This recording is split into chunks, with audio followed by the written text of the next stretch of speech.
Discussion time. Does the rule of harm none ever have an exception? I may not be Wiccan, but I do tend to follow this rule. Most of the time when I cave and do a hex, it's just me being petty. I know it's just me being petty. And I do know that that pettiness will come back to bite me in the butt at some point. However, there are a few instances where, for me, it goes without question.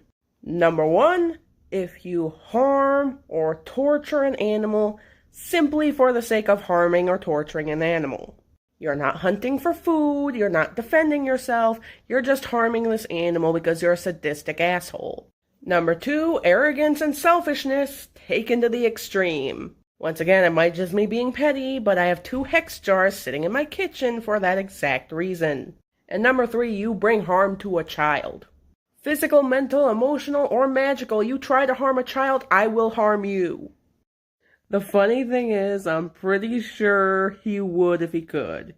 If he could physically manifest into our world as he is, he would literally eat the rich. But he can't, so he typically settles for watching their pride and dignities crumble to ash. Plus, lest we forget, Rom is more than just the destroyer of dignities. He's more than just a retriever demon. He's also very well-rounded in divination and witchcraft. Who do you think I've been learning all this stuff from? I've said in a past TikTok that in exchange for offerings that he likes, he gives me information about witchcraft. I know a lot of the things that I know because of him. So yes, while he does have these intimidating titles to him, he also has this kinder and gentler side that actually makes him great for beginners. Oh, and she's also a Leo moon. Leo moons were royal in past lives. I'm sorry, what?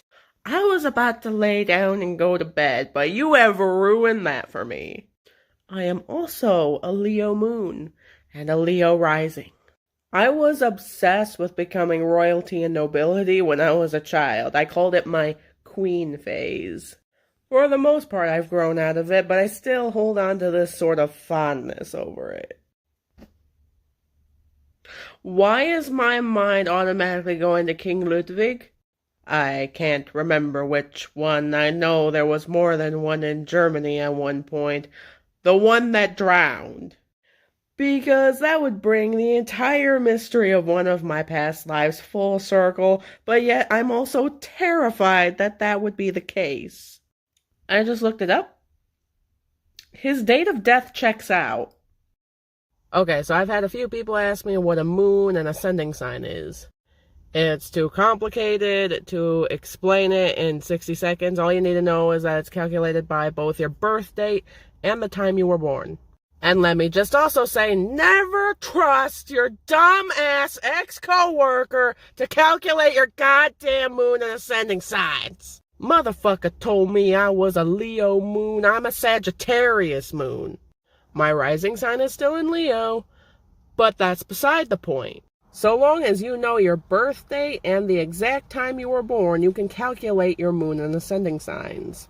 There are multiple websites out there, and I've used multiple of them just to make sure that they were accurate. It's all based around the astrological zodiac calendar, which I really don't know how that works, so if you're more knowledgeable about it, please better explain in the comments. I know nothing. You know, the more I think about it, the more I realize King Ludwig and I had a lot in common. I believe it is said he used to be referred to as King Ludwig the Dreamer, because he had an insanely overactive imagination from early life and tried his best to live out his fantasies. Throughout my entire childhood, I did the same thing, and to a certain extent I still do. For the longest time, King Ludwig was completely fascinated with the works of one Richard Wagner, who was a poet and writer. Who was one of my first character obsessions as a kid? Nightcrawler from Wolverine and the X-Men. Kurt Wagner. Coincidence? I think not. And then towards the end of his life, he went from being known as King Ludwig the Dreamer to Ludwig the Mad King. He was deemed insane. And that's one of my biggest fears. That people en masse will think I'm crazy. That's exactly what I'm saying. Let's just forget about the fact that I am not a Leo moon like I was led to believe and look at the parallels. King Ludwig II had an overactive imagination, as do I. We both really looked up to and admired a guy by the last name Wagner. Additionally, I love to express myself creatively, especially in writing. King Ludwig ascended to the throne when he was 18, and he admitted that it happened way before he was ready. Guess who has a tendency to jump into things before they're ready? That's why my Discord server failed. Reality shifting TikTok, you're gonna love this. It was said that he tried to achieve his desired reality rather than staying in the reality he was in. That overactive imagination eventually earned him the nickname Ludwig the Mad King. He was deemed insane by his own psychologist. I kept things hidden from my gender therapist for the same exact reason. If this doesn't confirm it, I don't know what does. If these cards do not scream King Ludwig II, I honestly don't know what does. I don't exactly know what's going on with that Two of Pentacles right there, but everything else, it just screams King Ludwig II. Is this a confirmation? Did I just get a confirmation? I know a lot of people like my cards. This is Azra's Tarot. It's based off of the dating sim The Arcana by Nyx Hydra. It took me a moment to dig out all the cards, but here's what they mean to me.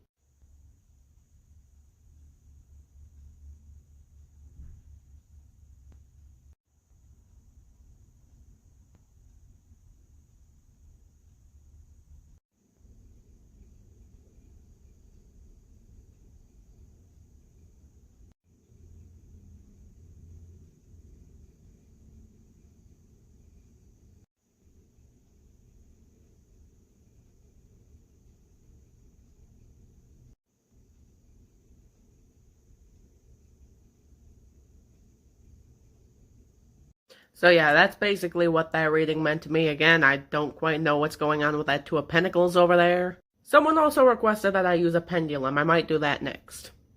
From what I know, in theory they could. But also, in a way, figuring out your past lives is a form of shadow work that you've got to figure out yourself. I don't care who it is. If any one of my deities would have walked up to me and said, hey, the soul that sits inside your vessel right now used to belong to King Ludwig II of Germany, I wouldn't believe him for a second. Because up until last night, the only thing I knew about King Ludwig II was he used to be the King of Bavaria, and his body was found in a lake. And that does not line up with any of my deja vu moments. But the more research I did on my own time, the more parallels I started finding. And the most damning piece of evidence I got so far is that tarot reading I did for myself. I couldn't pull cards like that out of my ass if I tried.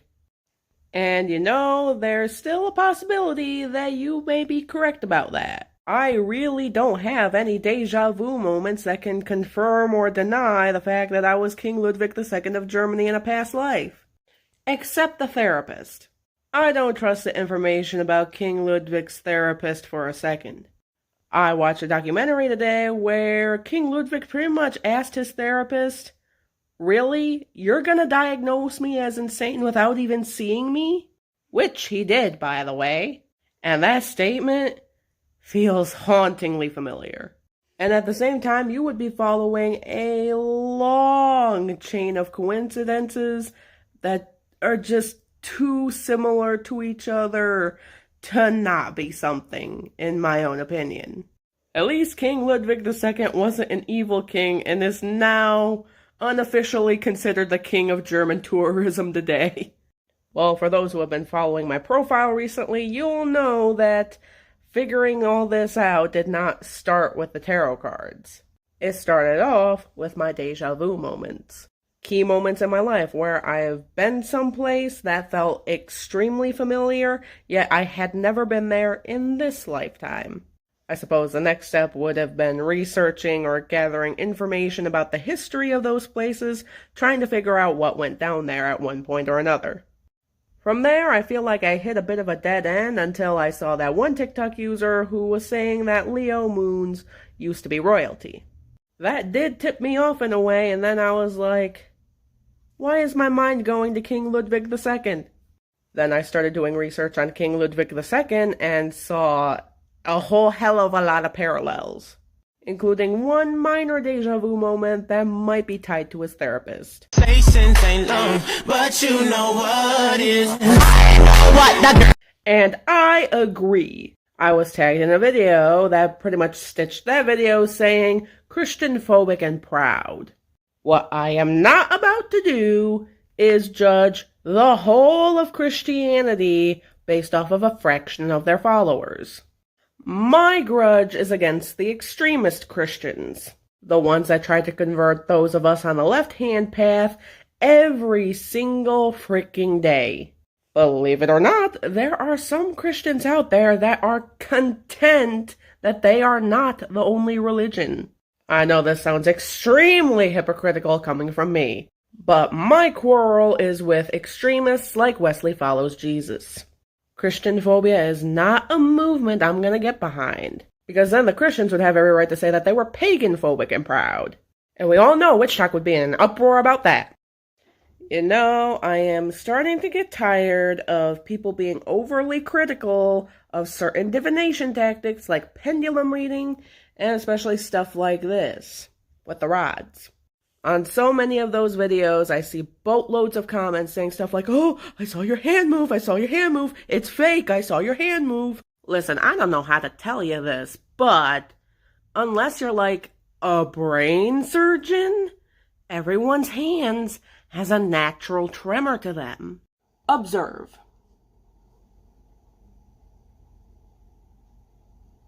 I'm not even holding a pendulum, and my hand has a natural tremor to it.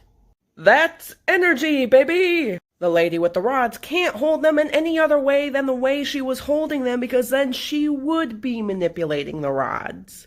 Even if you don't want to believe it, try to keep an open mind. Technically speaking, anyone could say that they have disproven any sort of form of divination, especially if they don't know how to properly do it. Dowsing rods and pendulum readings are just one example. The people of ancient Rome used to read the entrails of animal sacrifices as a form of divination. How the heck do you do that? I don't frickin' know. I don't want to know. Any Joe Normal could shuffle a deck of tarot cards, lay out some cards, and just be like, I don't understand this. This don't make any sort of sense, so it must be fake. The same can apply to rune reading. There's a reason that there are some forms of divination that I just don't touch, and that is because I don't know how to read it. It took me forever and a day to learn how to read tarot cards. Anyone can say that they disproved something. The question that we witches ask is, did they really? YouTube. There are a lot of practitioners, including myself, who post witchcraft-related content solely for the purpose of educating others. I have a series on my YouTube channel that is still in progress called Witchcraft 101, and it covers the bare minimum basics. We're going topic by topic. I'm trying to dumb it down into basic concepts so it's easy for people to understand. I've never been diagnosed with a learning disability, but I know that there were some concepts that some people were talking about on here that was just like, okay, I hear the words that are coming out of your mouth, but I cannot process them. So I make videos discussing those topics, breaking them down to what they consist of, and going topic by topic, that way you don't get completely lost or sidetracked. But a lot of other witches make educational content on YouTube, so you do get a lot of variety with that. That's the thing about Ram, and a lot of other demons of the Ars Goetia as well. So little is known about them apart from their names and their titles. Basically, I know what I know about Ram from first-hand experience from working with him. That and like one other video I saw on YouTube. If you feel like he's reaching out to you, express that you would like to work with him. I found that he likes things connected to the earth, so pieces of wood, stones, feathers. His favorite fragrances include musk, myrrh, frankincense, sage, and a lot of other earthy fragrances. One thing that I have noticed with Ram is once you've established that deity-devotee sort of relationship with him, that is a bond that is insanely difficult to shake. Just don't get political with him, because otherwise you're going to see the destroyer of dignity side of him come out. Hey, guess who lost another comment he wanted to reply to? Take a wild guess. Someone asked me if my relationship with my deities could be compared to something akin to a friendship. And for me, it's kind of... Out of respect, I'd have to say no. I don't view my deities so much as friends as I do more of as teachers. My relationship with Lucifer, for example. He does not spare my feelings. He says what he means and means what he says. He doesn't care if it hurts my feelings. If it's something that I need to hear, he's gonna fucking say it. Mars is kind of like a super hyped up personal trainer. I'd have to say that the closest friend that I have in a deity is Ram. For me, he's been there every step of the way since I was 16, through every high and low. You really can't get any more real than that. Okay, so the way I put it is that a deity is a god or a goddess, or an entity that is worshipped as a god or a goddess. Typically, they hold a dominion over something. So, for example, Lucifer is the archangel of light, truth, and knowledge. Ram is the destroyer of dignities, a retriever demon, or just a mentor in order to help beginner witches learn divination and witchcraft. Venus is the Roman goddess of love and beauty, and Mars is the Roman god of war. And they hold a significant amount of power. Like, if they need to fuck your shit up to teach you a lesson, they will do so. They're not specifically for mediums per se, but for pagans in general. The Christians have their god. He is also a deity. In general, deity just tends to be used as this umbrella term that we pagans use to describe the gods and goddesses that we work with, or the more significantly powerful entities that are in our lives. Well, first off, it's more likely that a trickster spirit will try to mimic a much more popular deity, like one that is much more sought after, rather than one of the more obscure, lesser-known individuals like demons of the Ars Goetia.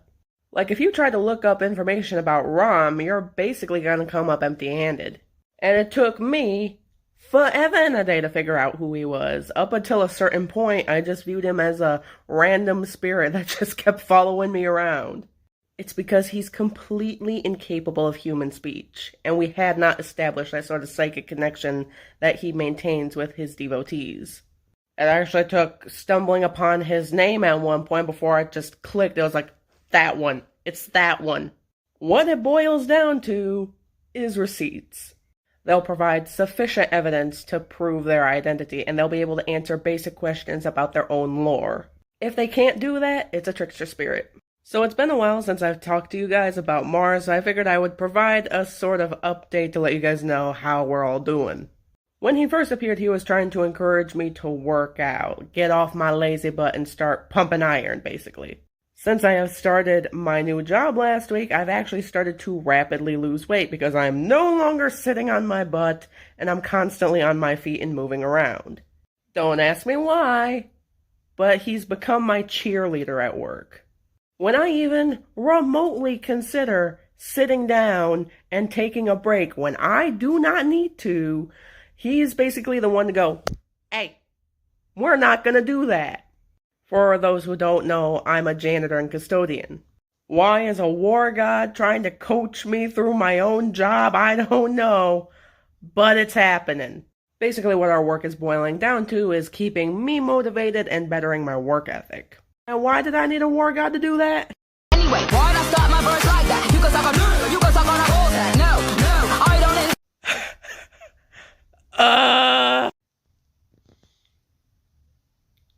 Sir, you've got some explaining to do. How did that one happen? I do not recall consenting to that.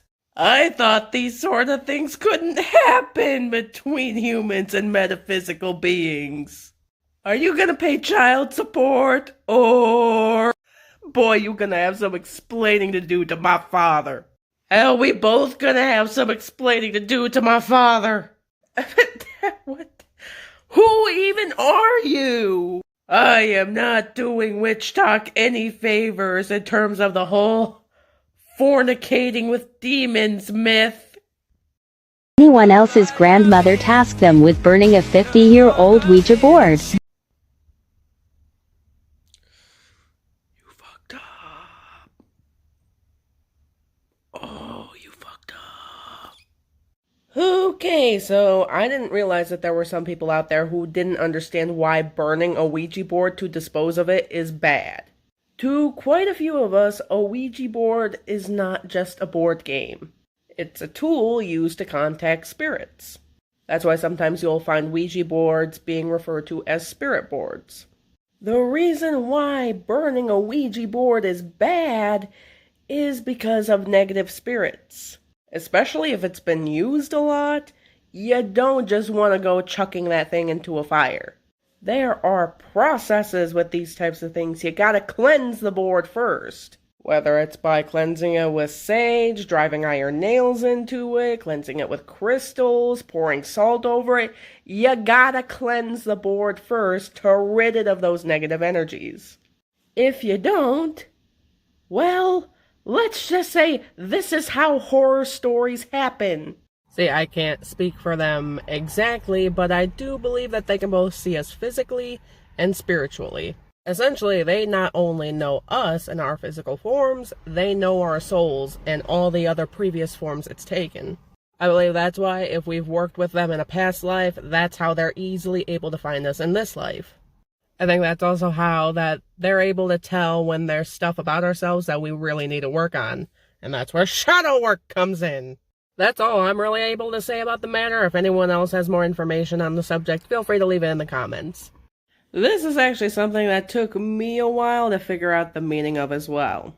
I feel like this is going to be a very broad definition of the term shadow work, but it's basically taking all of the negative aspects about yourself, confronting that, and then constructing a plan to realistically try to overcome those negative qualities.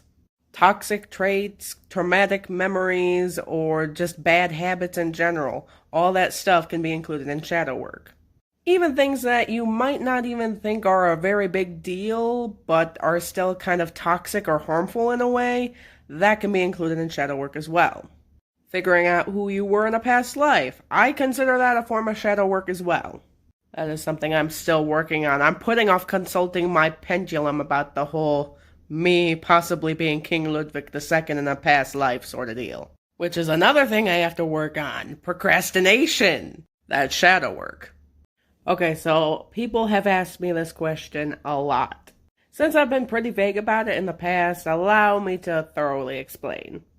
Basically, I would say there are 3 different ways that my deities and I communicate.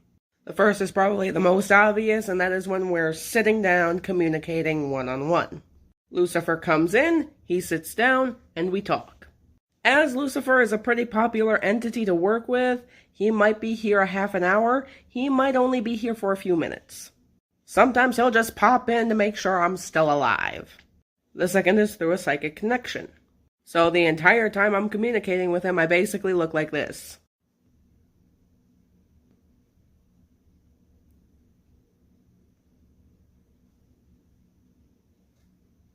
And the third is a combination of the two.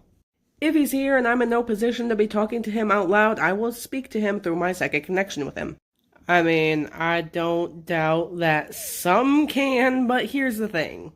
A lot of deities understand that in terms of what goes on in here, that is a boundary you do not cross. Some deities probably don't want to know what's going on in here.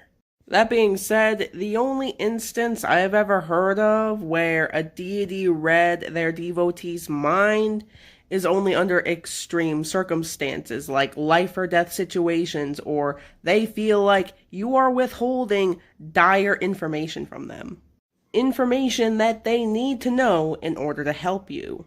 Mind control also feels like one of those things that they just do not mess with. If they take issue with you over something, they will settle it in the astral plane. Pretty sure it just stops at thoughts and imagination.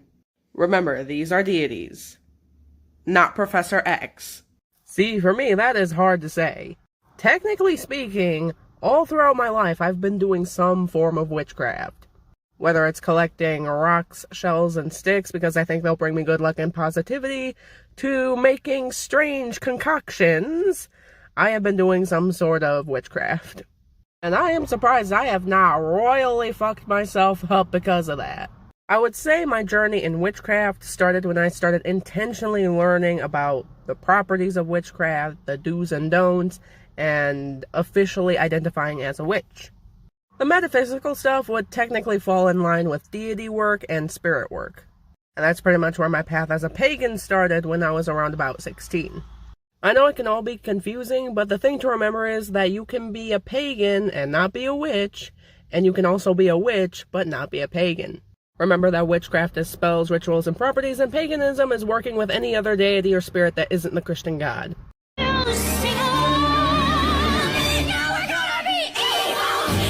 If you don't know about this video, WitchTok, you should. This little girl got harassed to no end for sealing a spell jar with glue.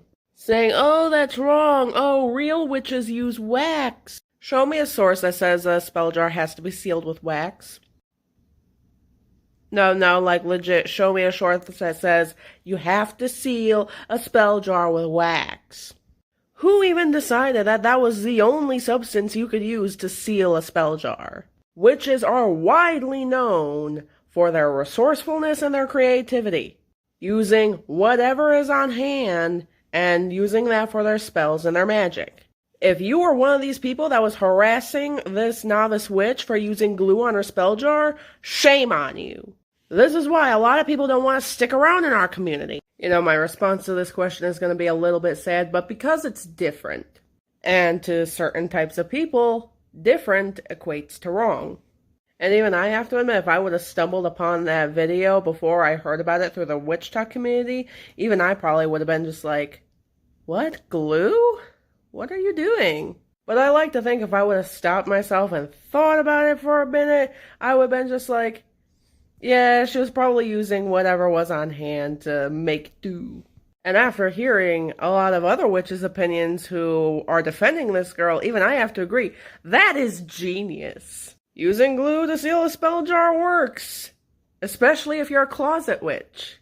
And like I said, who said it has to be wax? You know, those beads that are typically used for wax seals for envelopes and stuff? You do realize most of that is just plastic, right? Let's just leave this baby witch alone. Well, I do know that actually that was not a hex jar. Despite the sound, I saw salt being used, dried leaves, and wood from probably a random twig that was probably in our yard. None of those are hex ingredients. If anything, I'd actually kind of see it as an ode to nature a little bit. Maybe they were things that she found outside that she just felt a personal attachment to. I've collected sticks and leaves from my yard randomly when I was a kid and even into my teen years. All because I just liked them. Salt was the first ingredient she added to that jar. That is her base for protection. For sure, I see nothing wrong with that spell jar. There are no red flags going up. I know it might be deceiving because of the sound that she used, but there aren't any red flags. And if this is a bit of an ode to nature that she's doing, I think she did a pretty damn good job.